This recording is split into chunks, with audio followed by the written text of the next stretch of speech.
this is the metal color.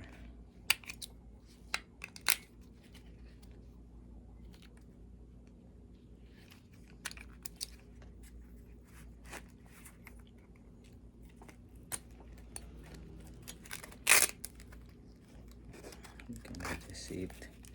Pwede siyang i-adjust depende sa preference. Yan, then ganun na yung pag-lock. Adjust. This is XL. Ito naman yung medium natin. So metal buckle din to. Medium. So yan. Ito yung lock niya.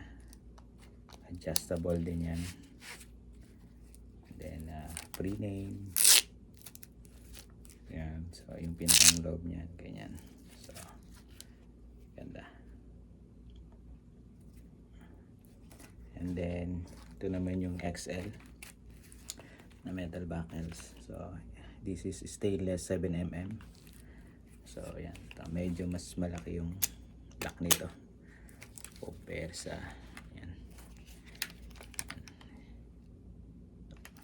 And then meron din tayong ito XL din to, pero plastic lock, hard plastic yung lock nya.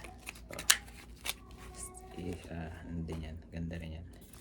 Ito naman yung yan, large.